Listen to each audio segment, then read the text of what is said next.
Hi friends, welcome back to our channel. So ఎలా ఉన్నారండి? అందరూ బాగున్నారా?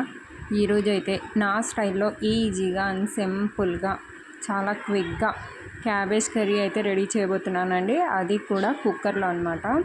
సో మనం కడాయిలో చేస్తే కొద్దిగా టైం పడుతుంది కదా, మనకు టైం లేనప్పుడు ఇలా ప్రెషర్ కుక్కర్లో ఈజీగా అండ్ క్విక్గా చేసేయచ్చు. అండ్ టేస్ట్లో కూడా ఎటువంటి డిఫరెన్స్ అనేది ఉండదు, చాలా టేస్టీగా ఉంటుంది.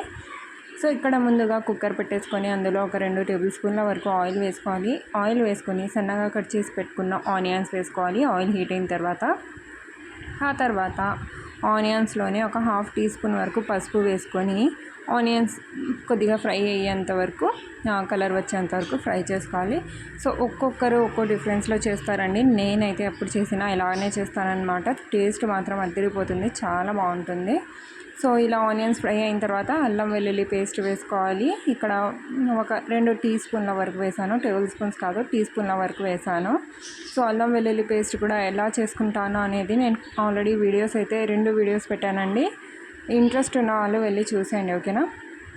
సో చాలా ఫుల్గా అల్లం వెల్లుల్లి పేస్ట్ ఎలా స్టోర్ చేసి పెట్టుకోవాలి అది కూడా నేను వీడియోస్ అయితే 2 షేర్ చేశాను.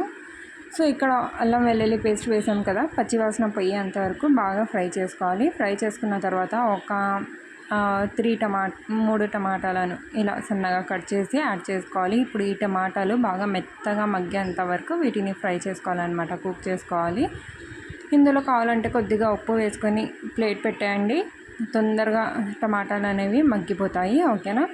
అలాగే మీకు కింద పట్టినట్టుంది, మాడిపోతుంది అనుకుంటే కనుక కొద్దిగా వాటర్ వేసుకోవాలి. వాటర్ వేసుకొని ప్లేట్ పెట్టేస్తే తొందరగా టమాటాలు అనేవి సాఫ్ట్గా అయిపోతాయి.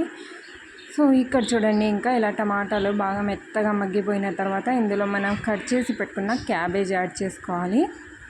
సో క్యాబేజ్ అయితే ఇక్కడ నేను నార్మల్ కుక్కర్ పెట్టానండి. సో క్యాబేజ్ అయితే ఫుల్గా కుక్కర్ నిండిపోయినట్టు అనిపిస్తుంది, కానీ తర్వాత చూస్తే మాత్రం పూర్తిగా తగ్గిపోతుంది అనమాట. అందులో హాఫ్ క్వాంటిటీ అయిపోతుంది. సో ఇక్కడ చూసారా, ఒక స్మాల్ సైజ్ అండి, ఒక మీడియం సైజ్ కాదు, స్మాల్ సైజ్ క్యాబేజ్ అనమాట ఇది.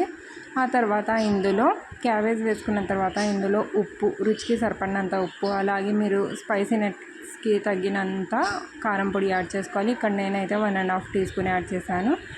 అలాగే ఎండు కొబ్బరి పొడి, అలాగే ఇందులో గరం మసాలా, ధనియాల పొడి, అలాగే కొద్దిగా జీరా పొడి కూడా వేసుకోవాలి. జీరా పౌడర్ కూడా వేసుకొని ఇంకా బాగా మిక్స్ చేసుకోవాలి. సో జీరా పొడి కూడా నేను చేసి పెట్టుకుంటానండి, స్టోర్ చేసి పెట్టుకుంటాను అనమాట. అది కూడా మేబీ వీడియో అయితే పెట్టాను నేను. సో జీరాను డ్రై రోస్ట్ చేసుకొని, ఓకేనా, గ్రైండ్ చేసి పెట్టేసుకోవాలి. సో మనం ఇలా వెజిటేబుల్స్లో బిర్యానీలో కూడా యూస్ చేశాను, చాలా టేస్టీగా ఉంటుంది. ఒకవేళ ఇంతవరకు మీరు ట్రై చేయకపోతే ట్రై చేయండి, చాలా టేస్టీగా అయితే ఉంటుంది. ఎన్ని రోజులైనా స్టోర్ చేసి పెట్టుకోవచ్చు, గరం మసాలా లాగే. సో ఇందులో ఇంకా వాటర్ వేసుకొని బాగా మిక్స్ చేసుకొని లిడ్ పెట్టేయాలి.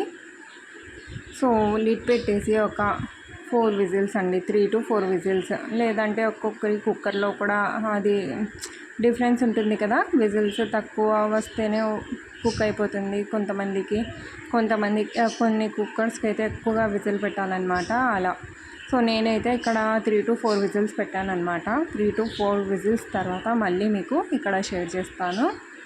సో చాలా టేస్టీగా ఉంటుంది. రైస్లో అయినా, రోటీలో అయినా, చపాతీలో అయినా, ఇంకా జొన్న రొట్టెల్లో అయినా చాలా చాలా టేస్టీగా ఉంటుందండి. ఒకసారి డెఫినెట్గా అయితే ట్రై చేయండి, ఓకేనా? సో ఇక్కడ చూసారా, వాటర్ కన్సిస్టెన్సీ కూడా ఎక్కువ లేదు. ఒకవేళ మీకు ఇందులో వాటర్ కన్సిస్టెన్సీ ఎక్కువగా ఉంది అనుకుంటే కనుక మీరు గ్యాస్ స్టవ్ ఆన్ చేసి హై ఫ్లేమ్లోనే వాటర్ కొద్దిగా ఇంకిపోయేంత వరకు పెట్టేస్తే సరిపోతుంది.